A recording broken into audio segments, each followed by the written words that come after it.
Do you think your mother was playing a prank on us? Regina asked her husband, shivering in the drizzling rain.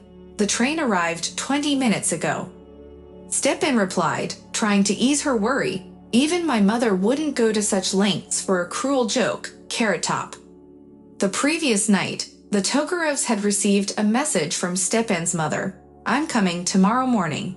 The train is so-and-so.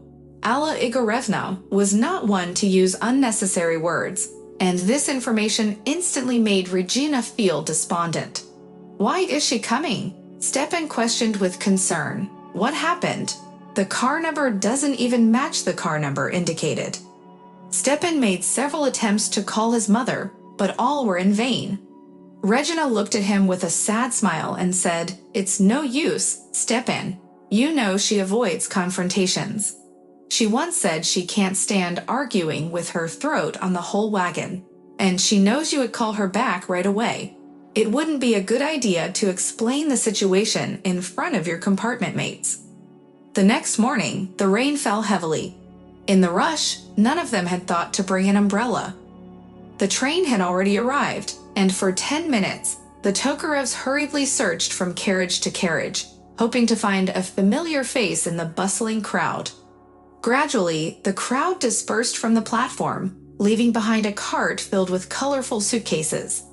The couple, drenched from the rain, remained beneath the station clock, gazing intently into the distance. Regina couldn't help but feel a pang of longing as she looked at the wilted bouquet of wildflowers that had turned into a pitiful bush.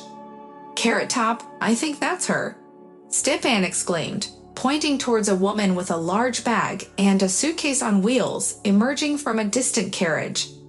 Of course, it's Alla Igorevna herself. She wouldn't stoop to pushing through a shouting crowd, Regina replied.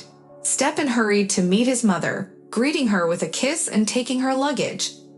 As his mother-in-law approached, Regina couldn't help but wish she could disappear into thin air.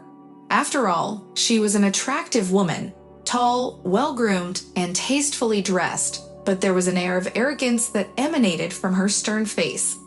Her fixed gaze and compressed lips exuded authority, perhaps a reflection of her profession as a school principal. Hello, Alla Igorevna. You look beautiful, Regina greeted her with a friendly smile, attempting to hand her husband the bouquet. Good morning, Regina, her mother-in-law replied indifferently, continuing her conversation with her son. Anyway, I've been on vacation for almost 2 months, so I'll be staying with you for a while. That's great. It's been a long time since you last visited us. And Mom, this is for you. Stepan belatedly handed his mother the saddened flowers. What a beauty, Alla Igorevna remarked sincerely. It's nice that you remember my taste. I've loved wildflowers since my youth. It wasn't me, it was Regina who bought them. She remembers everything, Stepan boasted. Well, that's what I thought, his mother-in-law said casually. Cheap but angry. Alla Igorevna had a magazine in her hand as soon as she got in the car. Stepan cautiously asked, How was your trip, Mom? Did you get enough sleep? Keep your eyes on the road, commanded Mom, burying herself in the magazine. Regina silently turned away, gazing out the window. Their relationship with their mother-in-law had been strained from the very beginning. 7 years ago, Stepan had brought his bride to Volgograd to introduce her to his mother. Alla Igorevna had closely examined the shy, thin girl with her stunning dark red hair. Regina, isn't that Latin for queen? It's a beautiful and powerful name, she remarked. My mother named me that, Regina eagerly replied. Yes, agreed her future mother-in-law. Unfortunately, parental love is blind. I named my son Stepan, and look what I got, Stepan the Slob. Alla Igorevna affectionately patted her son on the back of his head, and, immediately forgetting about her guest, sternly asked him about his sister. And what about Iroshka? Is she waiting for you? Mom, here we go again. Stepan casually dismissed her concerns. Nina Ivanovna and I got caught up with the idea of our kids getting married, but we never even asked for Urka's opinion. Well, muttered Alla Igorevna, Let's see how you apologize to Irina and Nina Ivanovna in an hour." "You invited them to dinner?" Stepan exclaimed in disbelief. "Of course, and who do you think cooked all these delicious dishes while I was at school from morning till night? It was Nina and Irishka. How could I not invite them?" Stepan always had a strong and impenetrable character, so instead of focusing on him, Regina shifted her gaze guiltily. Irina, sensing the guest's discomfort, took a moment and whispered to her in the kitchen, "Don't be too upset. Alla Surovaya doesn't give up easily. I have a fiancé. We filed our application at the registry office 2 weeks ago." Curious, Regina smiled and asked, "Why do they call her Alla Surovaya?" Irina explained, "The kids at school gave her that nickname." When Artemka was born, Alla Igorevna flew from Volgograd to visit the children in the capital on the very first weekend. She affectionately gazed at the baby lying in the crib, but with a hint of regret, she said, "Our blood runs strong. Just like little Stepka, he used to be so sweet." Regina's mother couldn't help but interject, "And his eyes are blue, just like my daughter's." "All babies have blue eyes," her mother-in-law exclaimed indignantly. "They'll darken eventually. Thank God he's not a redhead." Alla Igorevna adored her grandson.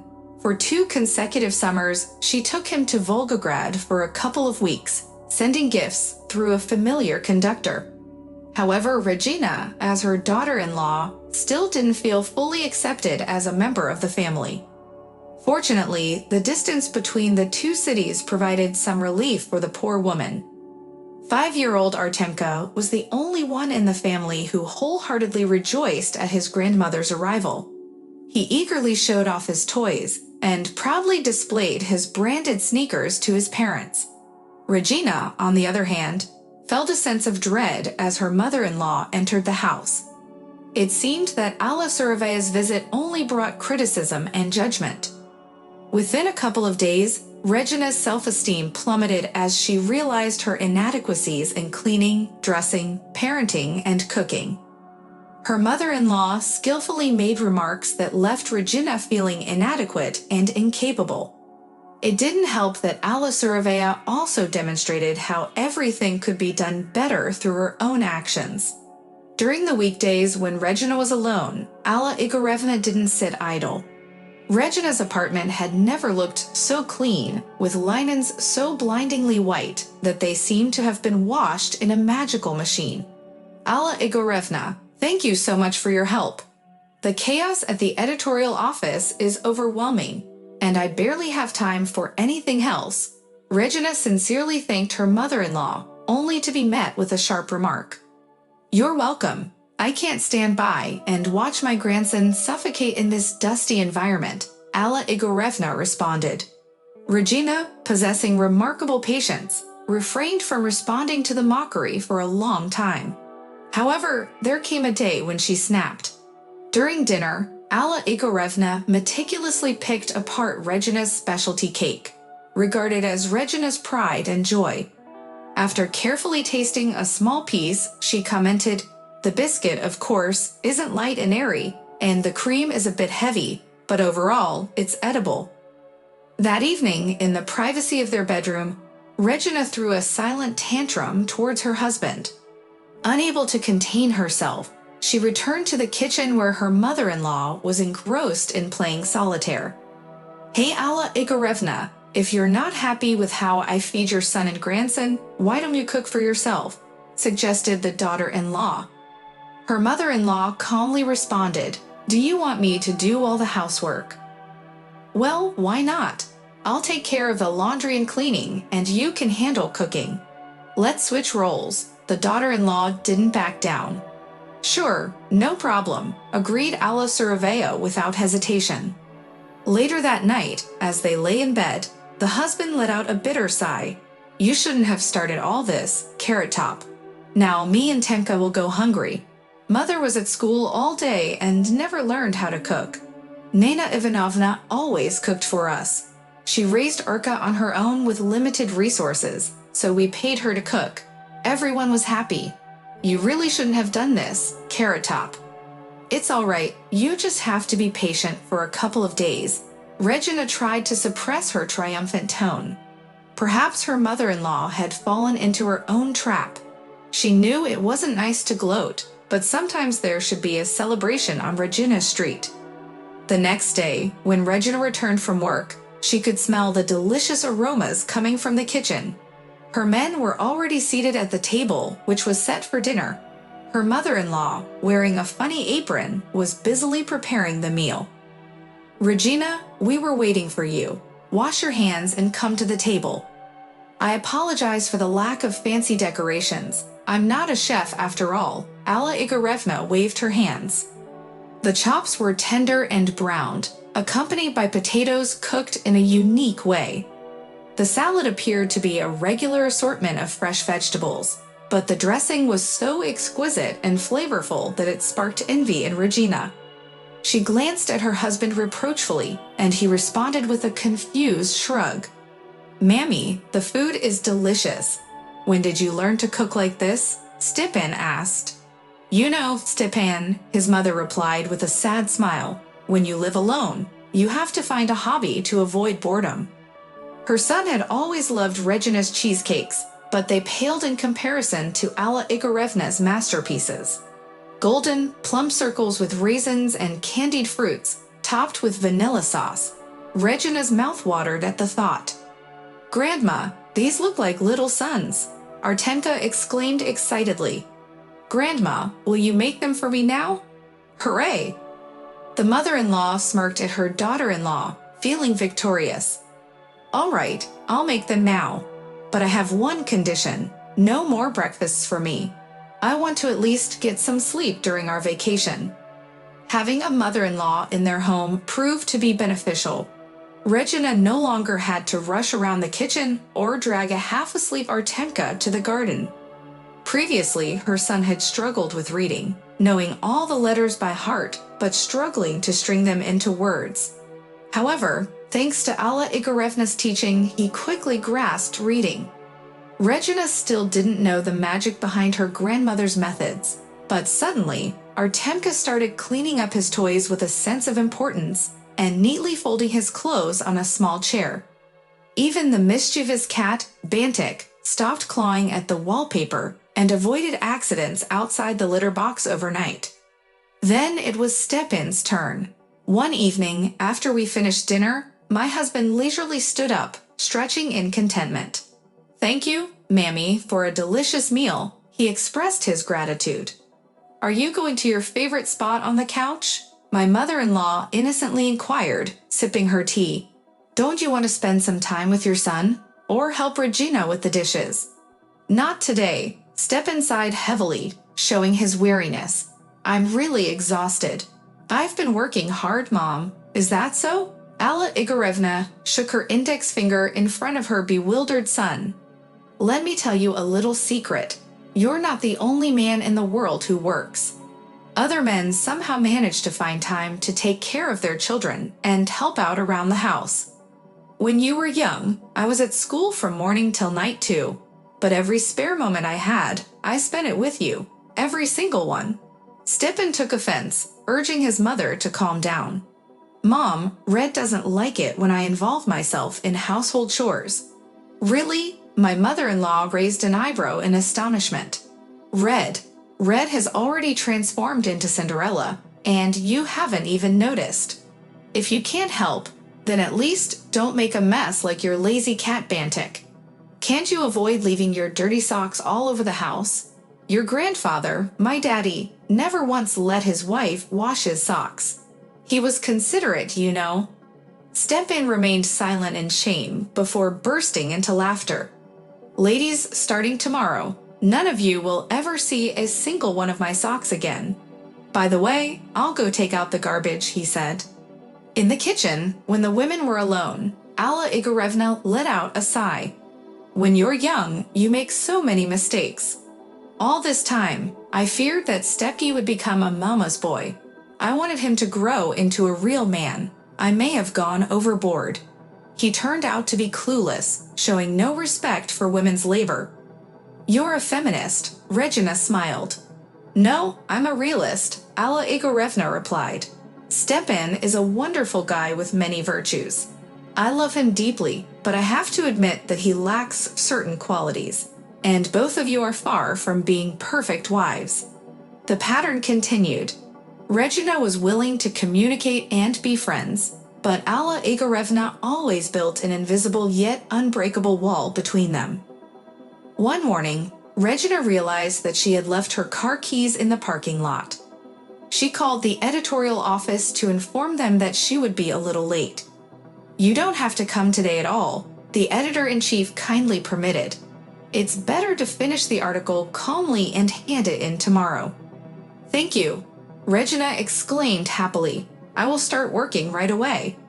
She silently entered the apartment, being careful not to wake up her mother-in-law. However, her steps froze in surprise as she heard voices coming from the living room. Listening attentively, Regina realized that Alla Igorevna was having a conversation on Skype with a friend. Wanting to make her presence known, but then a specific phrase made her pause with joy, causing her to linger in the hallway. No, Nina, I don't have the strength or the means to stay here, she overheard Alla Igorevna say. You can't imagine how much money I've spent on these lunches and dinners this week. I'll be left with nothing. The prices at these restaurants are outrageous, even for the simplest meals. Her friend, Nina, offered some advice, saying, so just tell your children that you can't single-handedly support the entire family. Nina, how can I tell them?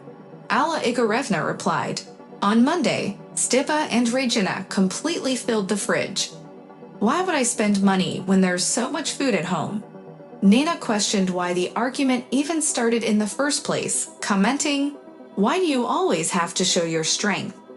You could have lived happily without any quarrels.